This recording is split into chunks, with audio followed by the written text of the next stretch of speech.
Welcome back. We are on day 14, also known as week 4, day 2 of I Desire Mercy, Not Sacrifice. Available on Amazon and Create Space.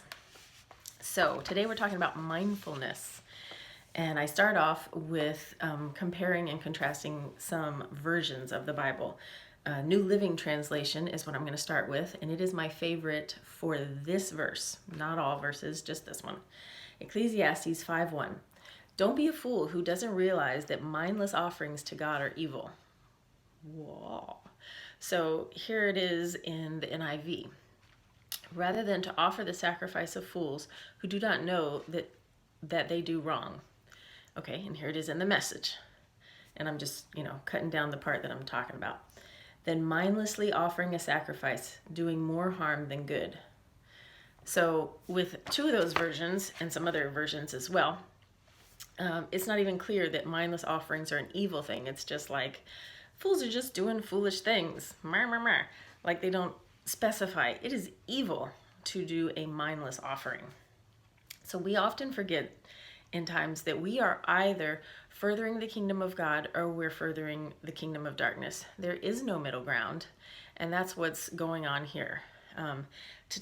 To look back at this a little bit more, our mind, heart frame, and offering sacrifices and things like that, I'm going to go back to the very first recorded offerings made by men, which is, of course, Cain and Abel. So let's turn to Genesis 4, starting in verse 3. Ready? And go. In the course of time, Cain brought some fruits of the soil as an offering to the Lord. And Abel also brought an offering, fat portions from the firstborn of his flock. So the Lord looked with favor on Abel and his offering, but on Cain and his offering he did not look with favor. So Cain was very angry, and his face was downcast. And then the Lord said to Cain, "Why are you angry? Why is your face downcast? If you do what is right, will you not be accepted? But if you do not do what is right, sin is crouching at your door. It desires to have you, but you must rule over it." Now, Cain said to his brother Abel, "Let's go to the field." And while they were there, he attacked and killed him. Ta-da. So, I was always confused. Like, how come Cain's offering wasn't good? He's not a herder or a hunter or whatever else. He's a farmer. Why doesn't his farmy stuff get to be just as good as the fat offerings? So anyway, what is that? And then I was thinking, well, that would excuse everybody who's not a shepherd, right? If you don't happen to keep sheep, then you don't have to make these kind of sacrifices, which were the required sacrifices. So then we're back to that day, what day was that? Day 4 of week 3, when Saul didn't do what God asked for. And anything that we do that is outside of what God asked for is sin. So now we're going to read 1 John 3:12. Do not be like Cain, who belonged to the evil one and murdered his brother. And why did he murder him? Because his own actions were evil and his brothers were righteous. And then, so his actions were evil. It sounds even more like Saul in Ecclesiastes 5:1, which was the verse that we read at the top. Do not be a fool who doesn't realize that mindless offerings to God are evil. Whether mindless or ill-conceived offering, both are considered evil to God because it's not what he asked for. Okay, so wait, there's hope. Luckily for us, God's conversation with Cain after this unacceptable offering, luckily for us, God's conversation with Cain after this unacceptable offering is recorded for us to glean from. Sorry, got a little lost. I'm going to set it right there, right beside the screen so I can read it and still look at you and not be like this. Okay, so then the Lord said to Cain, "Why are you angry? Why is your face downcast? If you do what is right, will you not be accepted? But if you do what is wrong, sin is crouching at your door. It desires to have you, but you must rule over it." Okay, so the first thing I notice is that Cain got angry. If you're a parent, you know this kind very well. This, I got caught. Now I'm mad at you. Excuse me, I did not sin. I caught you. Or maybe the sibling caught you and they told on you and now you're mad at them. No, you did the wrong thing. Be mad at yourself. It's classic. And it's not just children, it is adults. I know you know that you're like, I got caught and now I'm mad. Get over that. That is not adult, that is immature, and we should so be done with that.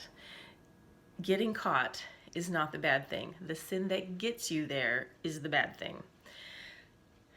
Can you tell I get heated about these things? Oh, so much. So anyway, and I know I do it too. I'm not trying to excuse myself. It's, it's just been done. Anyway, since we're supposed to be gleaning for ourselves, not just agreeing that children do this or other people do this, let's take a minute to reflect on our times of anger at God for something that we have done, and whoops, we got caught, or whoops, we got some consequences for what we did. And I give you a little time right there, a little tiny time to do that. So, and then we'll go to the next part that I notice in this verse from before, a sin crouching at your door. Sin is personified. It makes it sound like it is a thing. And this is something that I don't want to say learned, but was driven home in my the Love Notes book by Winnie Banov, which I highly recommend. I think I've already highly recommended that before, but again, so she discusses in Romans that sin is a master. So I will read a little bit of Romans 6:11 through 14. In the same way, count yourselves dead to sin, but alive to God in Christ Jesus. Therefore, do not let sin reign in your mortal body so that you obey its evil desires. Do not offer any part of yourself to sin as an instrument of wickedness, but rather offer yourselves to God as those who have been brought from death to life, and offer every part of yourself to him as an instrument of righteousness. For sin shall no longer be your master, because you are not under the law, but under grace. So in the same personification of sin, that's the same as in Romans and in Genesis, when God says to Cain, sin is crouching at your door. So again, God is perfectly clear. We're not to be slaves to sin. We are to be slaves to him, to the Spirit. And I don't mean slaves, but you know what I mean. Guided by the Spirit. Not letting sin rule over us. I give a little bit of stuff right here of saying, have you ever known sin as a master, a slave master? Have you noticed it crouching at your door? What have been sin's effects? Not effects, effective lies that you have believed and snared you. We all have them, so you have a little bit of time to look at those. One of my favorite verses in the entire Bible, and I shouldn't say verses, chapters, Isaiah 52. I did a paraphrase on it way back in 2002 that has meant the world to me and to many others, because I've shared it at a lot of things, because it was anointed. It's one of those things like you're like, oh wow, am I writing this? No, God's writing this.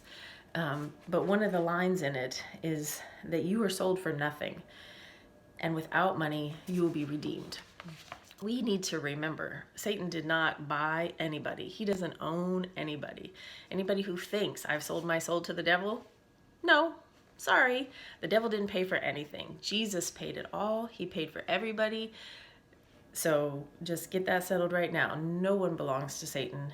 That is a lie. Our freedom is bought and paid for on the cross once and for all for every single person. Okay, lies that feel condemning are easy to discern where they came from.